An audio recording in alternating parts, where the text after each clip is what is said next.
The December wind cut through my jacket like a blade as I stood outside the rental car, gift bags weighing down both arms. 3 months in Germany had been worth every sleepless night and every conference call at 2 a.m.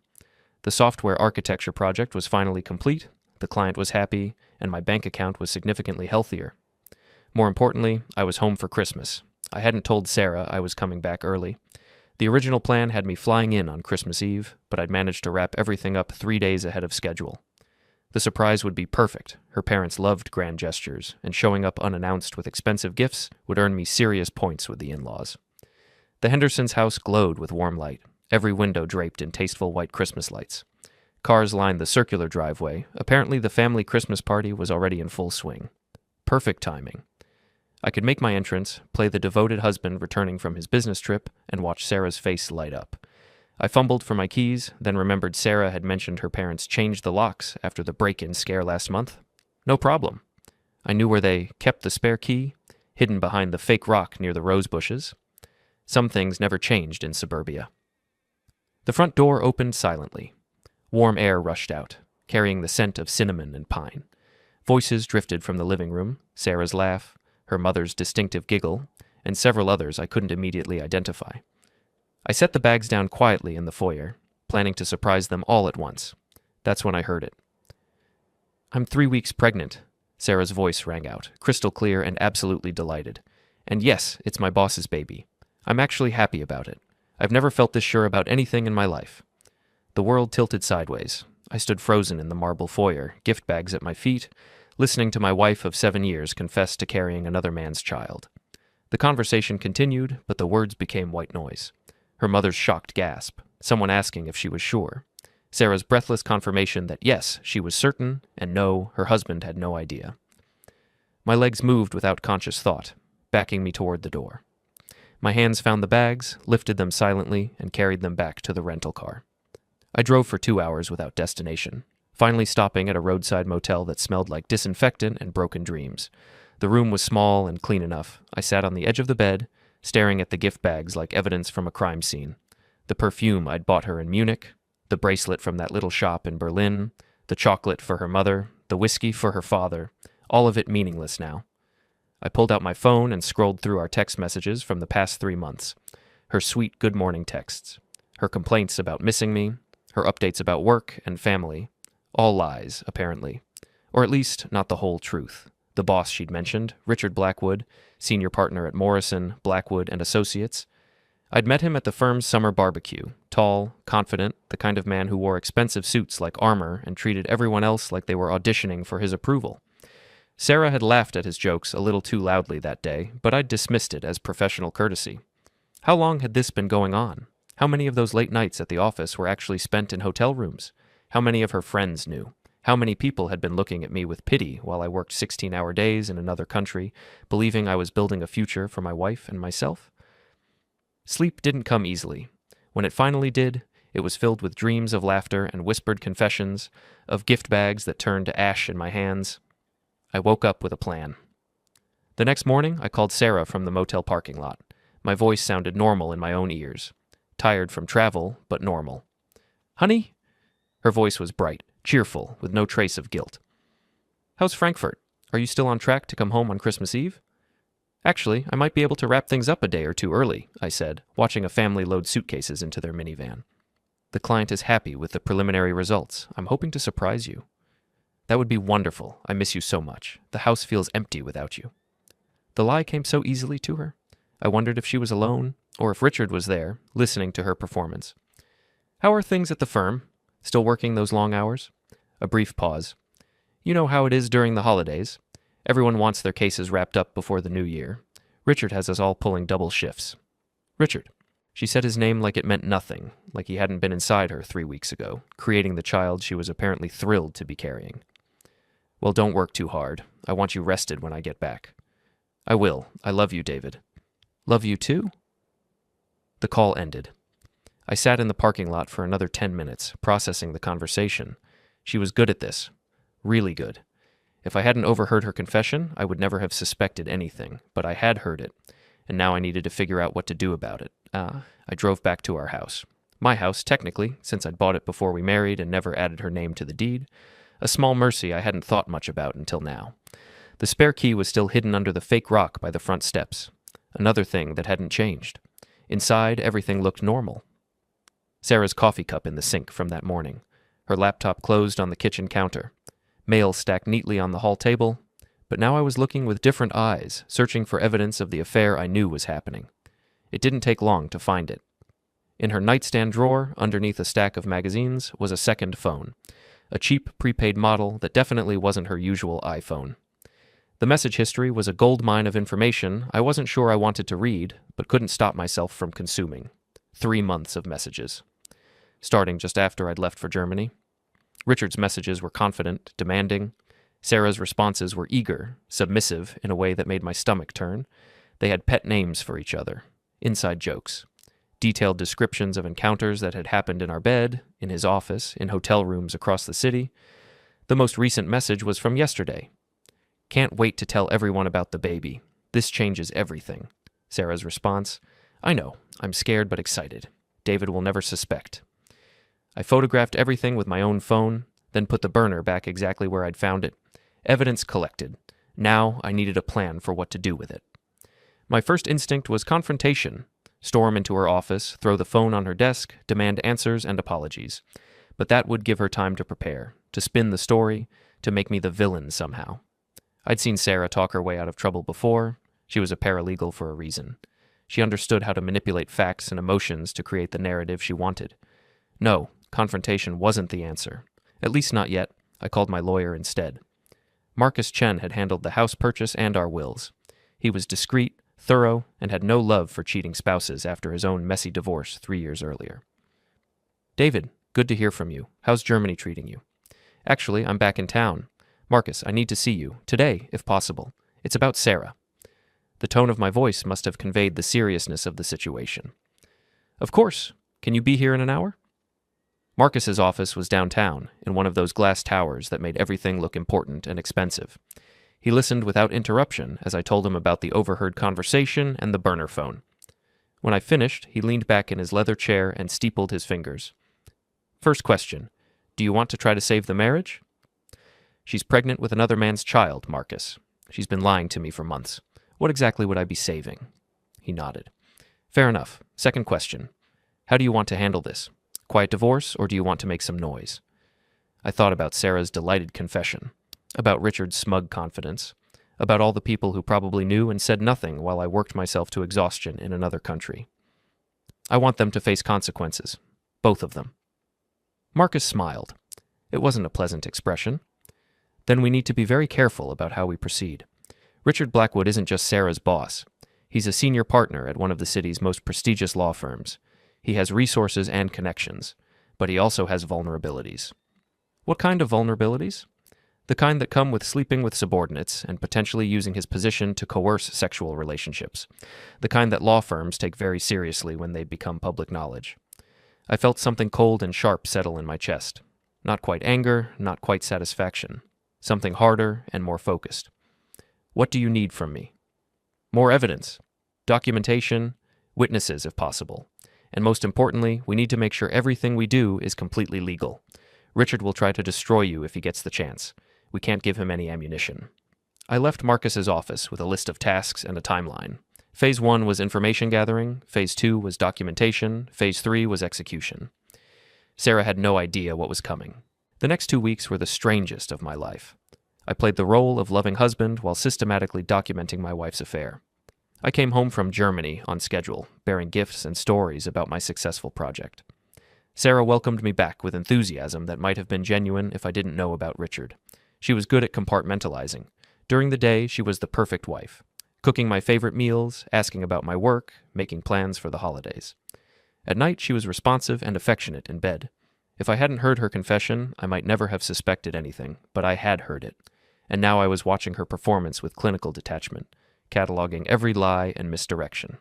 She was still working late most nights, still taking mysterious phone calls that she stepped outside to answer, still carrying that second phone, though she was more careful about hiding it now. I used a small camera Marcus had recommended to document her retrieving it from various hiding places around the house. The evidence was building. Photos of the burner phone, screenshots of text messages, a detailed log of her whereabouts and lies about where she'd been. Marcus had also hired a private investigator, a former police detective named Janet Morrison, who specialized in domestic cases. Janet's reports were thorough and damning. Sarah and Richard were meeting at the Riverside Hotel every Tuesday and Thursday afternoon. They'd been seen together at restaurants outside the city, where they were less likely to encounter people they knew. Richard had been paying for everything: hotels, dinners, gifts. He'd even bought Sarah a necklace that she'd claimed was a Christmas bonus from the firm. The most interesting discovery came when Janet started looking into Richard himself. He wasn't just cheating with Sarah. There were at least 2 other women at the firm who'd been involved with him over the past year. One had left suddenly in September after filing a complaint with HR that was mysteriously withdrawn. Another had been transferred to the firm's satellite office in another state. "He's got a pattern," Janet explained during one of our meetings. "Targets younger women in subordinate positions, uses his authority to initiate relationships, then discards them when he gets bored or when they become inconvenient. Sarah might think she's special, but she's just the latest in a series." That information hurt more than I'd expected. Not because I still loved Sarah. That feeling had died in the Hendersons' foyer, but because it made her seem so naive, so easily manipulated. The woman I'd married was smart and ambitious. How had she fallen for such an obvious predator? The answer came during a conversation with her sister Lisa, who called while Sarah was at one of her late work sessions. "David, can I ask you something? Is everything okay with Sarah? She's been acting strange lately. Different. Different how? More confident, I guess.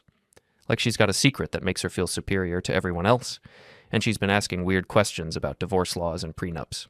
I told her she was being ridiculous. You two are solid." But she just smiled and changed the subject. After that conversation, I understood. Sarah wasn't naive. She was calculating. This wasn't a romantic affair that had gotten out of hand. This was a planned exit strategy. She was using Richard to level up her life, and she was planning to discard me once she'd secured her position with him. The pregnancy was the final piece of her plan. Once she had Richard's child, she'd have leverage over him, a permanent connection to his money and status. She could divorce me, take half of whatever assets she could claim, and move on to her new life as the mistress-turned-wife of a successful lawyer. It was actually impressive, in a sociopathic way. But Sarah had made one crucial error in her planning. She'd assumed I was too trusting and too busy to notice what was happening. She'd underestimated me. That was going to cost her everything. Marcus and I finalized our strategy during a meeting the week before Christmas. The plan was elegant in its simplicity. We would let Sarah make the first move, let her ask for the divorce she was obviously planning, and then we would respond with overwhelming force.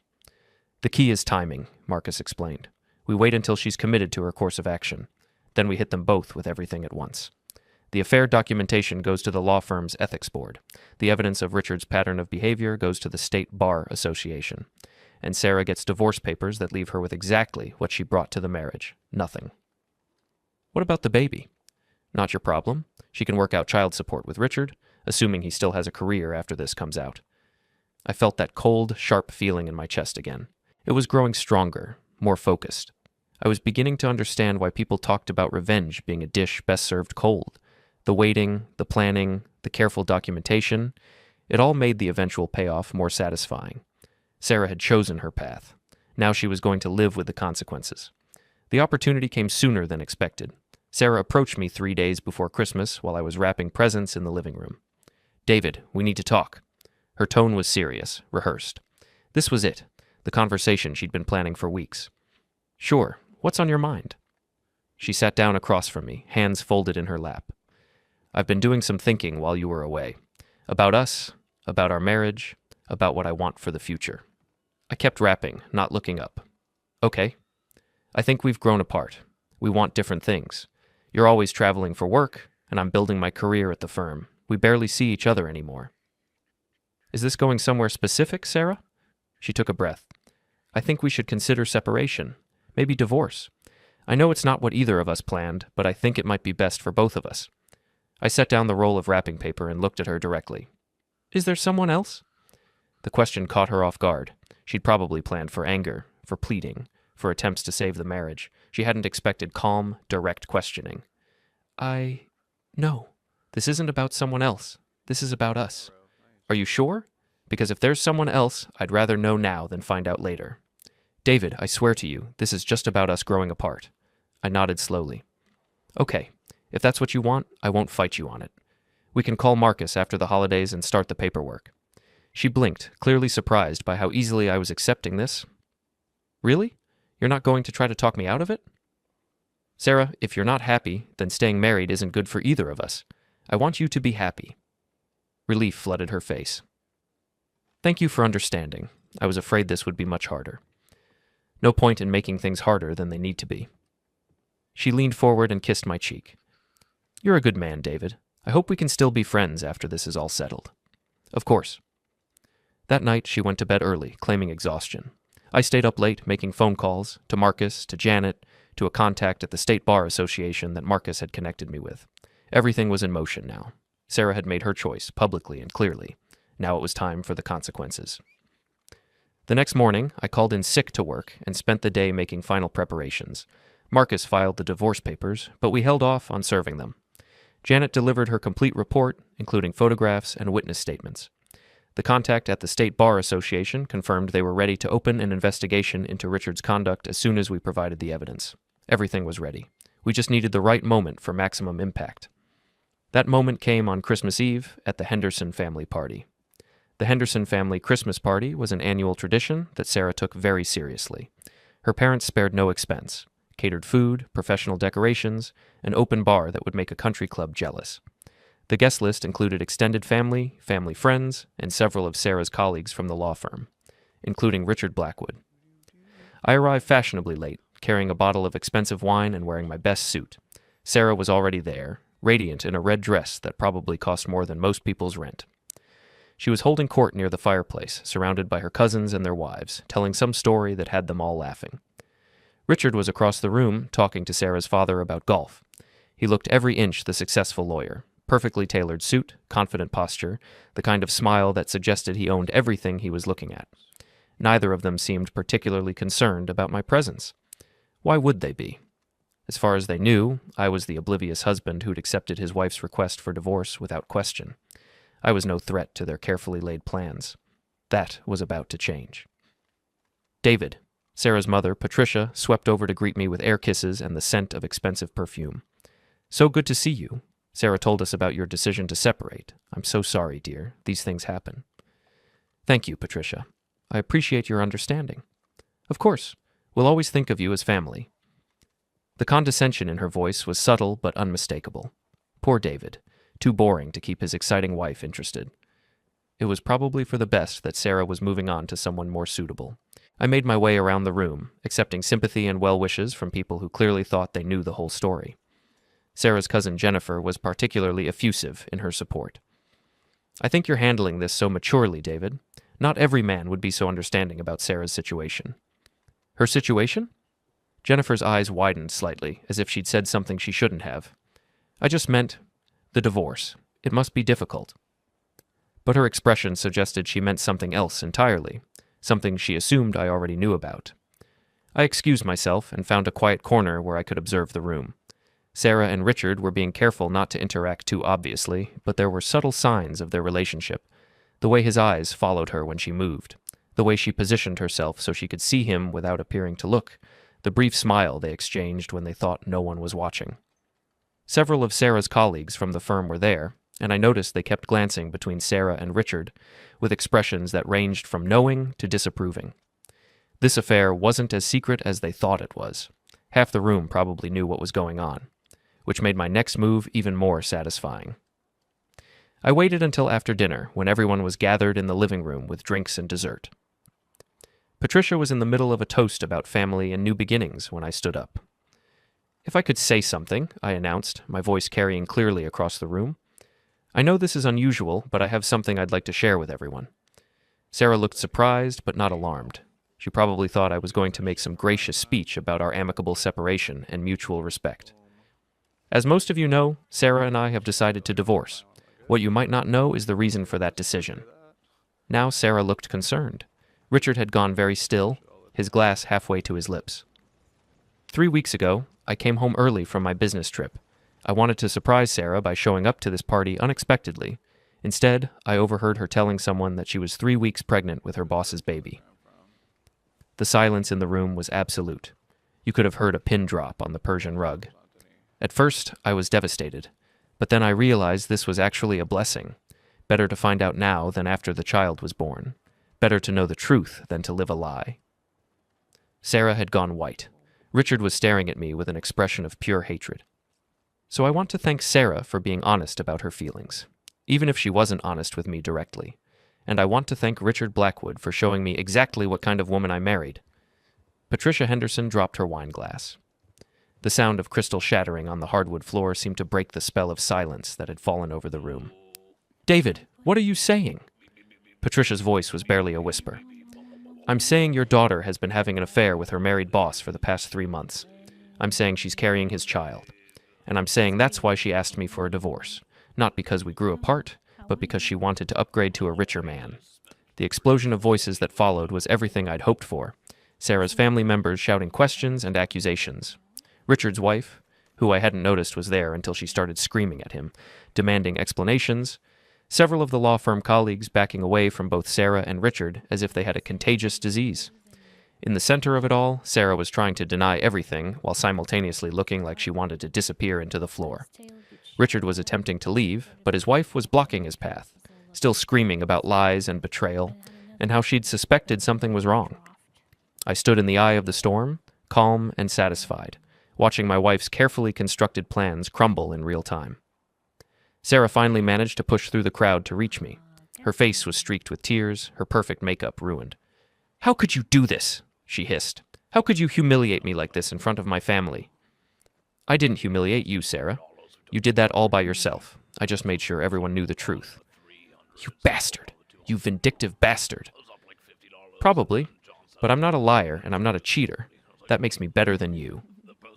She raised her hand as if to slap me, but I caught her wrist. "I wouldn't if I were you, not in front of all these witnesses." The look in her eyes was pure hatred. Good. Now she knew how I'd felt for the past 3 weeks. Richard finally managed to extract himself from his wife's verbal assault and approached us. His face was flushed, his perfect composure completely shattered. "You have no idea what you've just done," he said quietly. "No idea who you're messing with. Actually, I know exactly who I'm messing with. A predator who uses his position to coerce women into sleeping with him, a man who's about to lose everything he's worked for." "You can't prove anything," I smiled. "Actually, I can.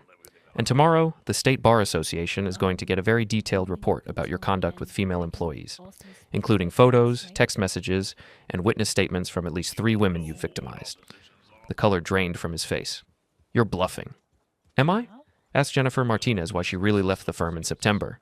Ask Amanda Foster why she requested a transfer to the Portland office. Ask Sarah about the burner phone she keeps in her nightstand drawer. Richard looked like he was going to be sick. The party was effectively over. Guests were making hurried excuses and heading for the door. Sarah's family was huddled in shocked conversation. Richard's wife had stormed out, presumably to call her own lawyer. I found Patricia Henderson in the kitchen, cleaning up broken glass with shaking hands. "I'm sorry it happened this way," I told her, "but I thought you deserved to know the truth about your daughter." She looked up at me with eyes full of tears. "Is it true? All of it?" "Every word." She nodded slowly. "I raised her better than this. I don't know where I went wrong." "You didn't go wrong, Patricia. Sarah made her own choices." I left the Henderson house that night feeling lighter than I had in weeks. The first phase of my revenge was complete. Sarah's reputation with her family was destroyed. Richard's marriage was over. Their affair was public knowledge among everyone who mattered in their professional and social circles. But I wasn't done yet. The real consequences were still coming. The day after Christmas, Marcus and I met at his office to execute the next phase of our plan. The divorce papers were served to Sarah at her parents' house, where she'd apparently taken refuge after the disaster of the Christmas party. The process server reported that she'd screamed at him and tried to refuse the documents, but he'd managed to complete service according to legal requirements. The papers were comprehensive and brutal. Since we'd married after I'd already purchased the house and established my career, and since we'd never had children together, Sarah was entitled to very little under state law. The prenup we'd signed, which she'd dismissed as a formality at the time, protected most of my assets. She would get half of the money we'd saved during the marriage, which amounted to about $15,000, and she could keep her personal belongings and her car. Everything else, the house, my retirement accounts, my investment portfolio, even the furniture we'd bought together, stayed with me. But the divorce was just the beginning. The real damage was about to come from the professional consequences of her affair. Janet Morrison had done excellent work documenting Richard's pattern of behavior with female employees.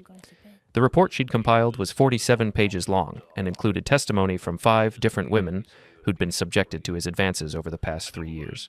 2 had been fired after refusing him. 1 had been demoted. 1 had accepted a transfer rather than continue working in the same office.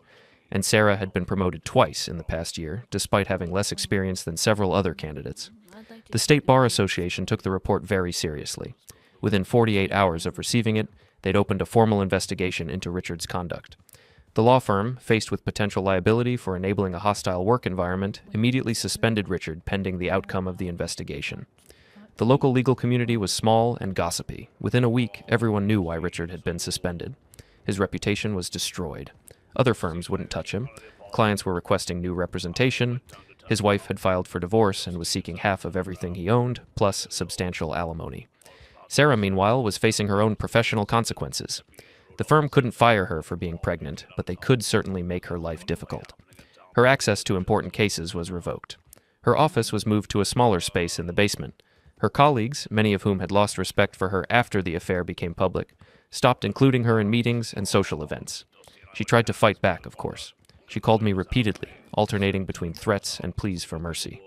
She hired her own lawyer and attempted to challenge the divorce settlement. She even tried to claim that I'd been abusive and that the affair had been her way of escaping an unhealthy marriage. None of it worked. Marcus had been thorough in his preparation. Every document was legally sound. Every piece of evidence was properly obtained. Every witness was credible and willing to testify. The final blow came when the State Bar Association completed their investigation. Richard was disbarred for professional misconduct. The law firm, facing multiple lawsuits from his victims, settled out of court for undisclosed amounts and implemented new policies for handling sexual harassment complaints. Richard's career was over. His marriage was over. His reputation was destroyed. He was facing bankruptcy from the legal fees and settlement costs. Sarah, meanwhile, was unemployed. No other law firm in the city would hire her after the scandal. She was pregnant with the child of a disbarred lawyer who had no income and no prospects.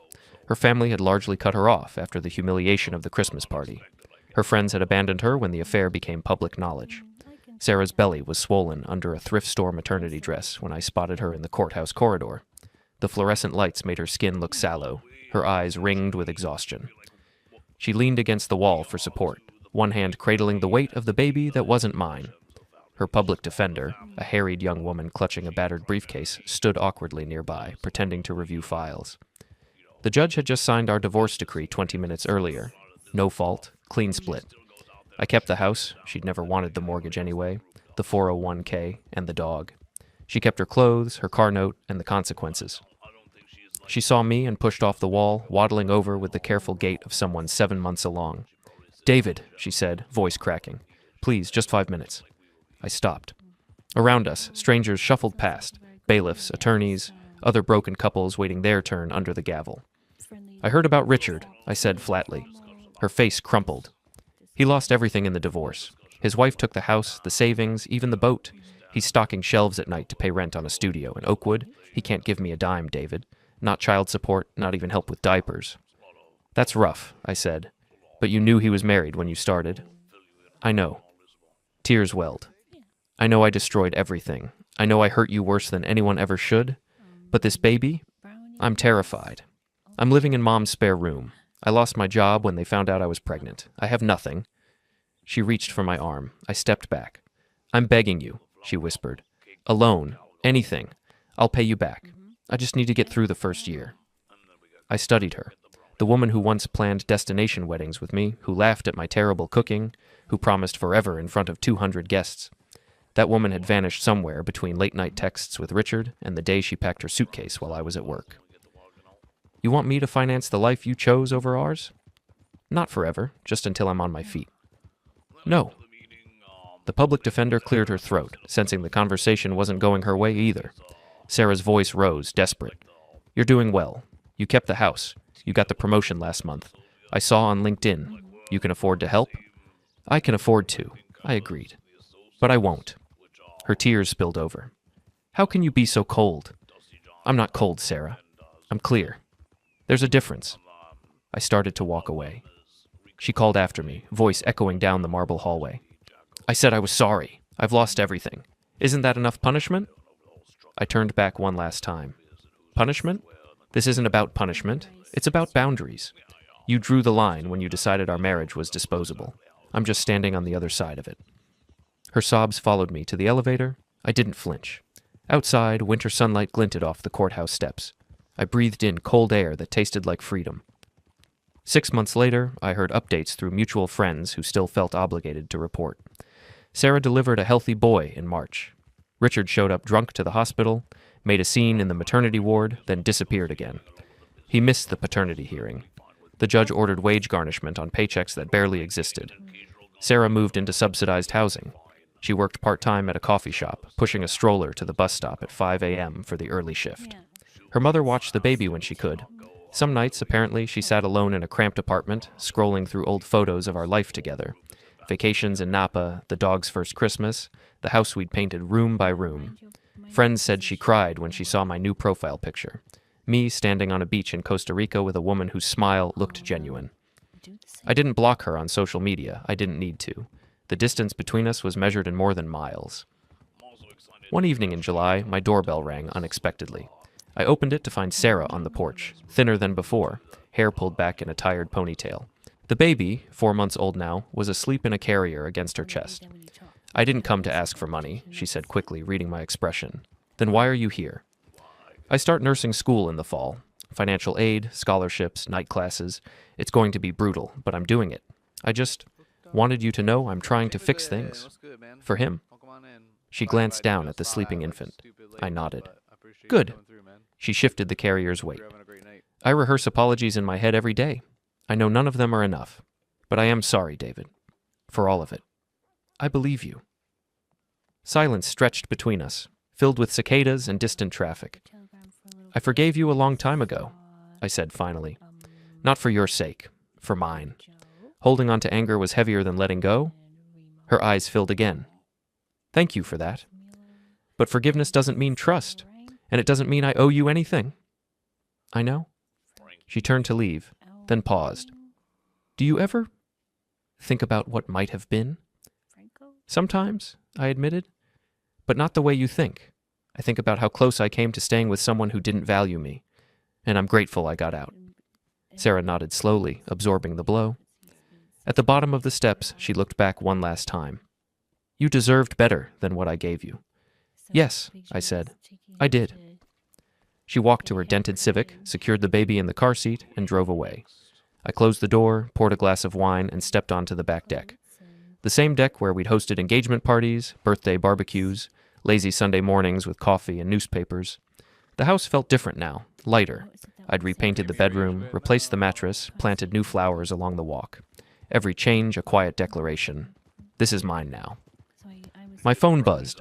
A text from Elena, the woman from Costa Rica now visiting family in Chicago but planning to return next month. Dinner when I'm back? I make killer empanadas. I smiled. Can't wait. I set the phone down and watched fireflies blink across the yard. Sarah was building a new life from the ashes of the old one. It would be hard, maybe harder than she could imagine. But it was hers to build, and I was building mine. Some choices close doors forever. Others open windows you never knew existed. I chose the window, and the view, finally, truly, was beautiful. 6 months after the Christmas party that destroyed Sarah's life, I was sitting in my backyard, enjoying a beer and the early summer evening. The house felt different now, cleaner somehow, like a weight had been lifted from every room. I'd redecorated the bedroom, bought new furniture for the living room, turned Sarah's old office into a home gym. It was a good life, quiet, peaceful, honest. My phone rang. Unknown number, but I answered anyway. David? It's Jennifer, Sarah's cousin. I remembered Jennifer from the Christmas party. She'd been one of the people offering me sympathy for my difficult situation. Hello, Jennifer. What can I do for you? I wanted to let you know. Sarah had the baby last week. A little girl. Congratulations to her. David, she's in a really bad place. She's living in a one-bedroom apartment in the worst part of town. She's on welfare. Richard hasn't paid a dime of child support. He can't. He barely has enough money to feed himself. She's all alone with this baby and no support system. I'm sorry to hear that. I know what she did was wrong, but she's family, and I hate seeing her like this. I was wondering, could you maybe help her out? Just a little? She doesn't have anyone else. I took a sip of my beer and watched a cardinal land on the fence. Jennifer, let me ask you something. At the Christmas party, you said I was handling Sarah's situation maturely. What did you mean by that? Silence on the other end of the line. You knew about the affair, didn't you? You knew she was cheating on me while I was working in Germany. David, it wasn't my place to say anything. So you knew my wife was betraying me, and you said nothing. You let me walk around like a fool while everyone whispered behind my back. And now you want me to help her? She's learned her lesson. She's paid for what she did. Has she? Because from what I can tell, she's experiencing the natural consequences of her actions. She chose to cheat on her husband with her boss. She chose to get pregnant by a married man. She chose to plan her exit from our marriage based on money and status rather than love or commitment. Now she's living with the results of those choices. But the baby didn't choose any of this. No, she didn't. But that's Sarah's responsibility, not mine. Sarah created this situation. Sarah needs to figure out how to handle it. So you won't help at all? I won't enable her. There's a difference. Jennifer hung up without saying goodbye. I finished my beer and went inside to make dinner. 2 weeks later, I got a call from Marcus. Sarah was trying to challenge the divorce settlement again, claiming she'd been coerced into signing the agreement. Her new lawyer, apparently she'd found someone willing to work for free, was arguing that the emotional distress of the affair's exposure had compromised her ability to make rational decisions. It's a desperate move, Marcus explained. She has no real grounds for appeal, but she's hoping to pressure you into a settlement rather than go through another court battle. What do you recommend? Fight it. We have everything documented. The settlement was fair according to state law and the prenup she signed voluntarily. If we give in now, she'll keep coming back for more. Then we fight. The hearing was scheduled for August. Sarah's lawyer presented her case, that she'd been emotionally manipulated and publicly humiliated, that the divorce settlement was punitive rather than equitable, that she deserved spousal support given her current circumstances. Marcus methodically destroyed every argument. He presented evidence of Sarah's careful planning of the affair and her calculated approach to the divorce. He showed that the settlement was exactly what state law required and that the prenup she was trying to challenge had been reviewed by her own lawyer before she signed it. He demonstrated that her current circumstances were the direct result of her own professional misconduct, not any action I had taken. The judge was not sympathetic to Sarah's arguments. Mrs. Carter, he said, you engaged in a deliberate course of conduct that destroyed your marriage and your professional reputation. The court is not in the business of protecting people from the consequences of their own actions. Your motion is denied. As we left the courthouse, Sarah tried one last appeal.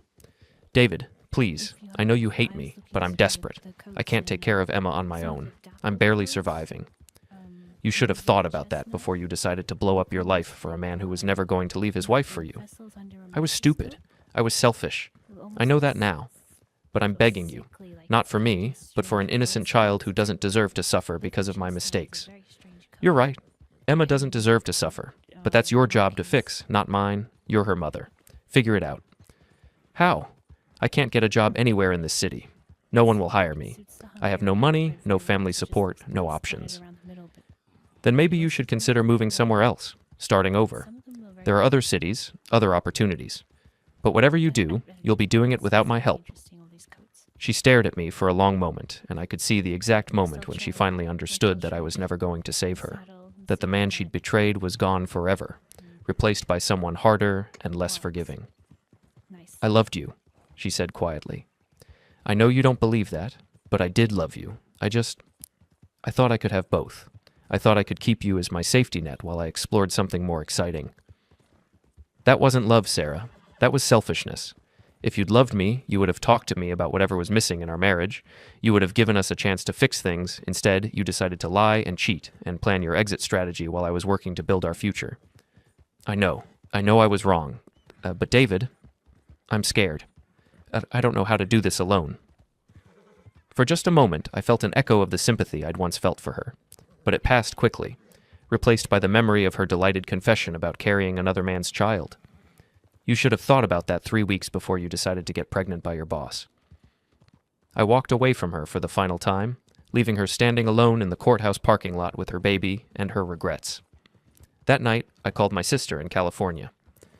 How would you feel about having a house guest for a few weeks? I asked. I'm thinking about taking some time off, maybe doing some traveling. Of course. What's the occasion? I just finished dealing with some unfinished business.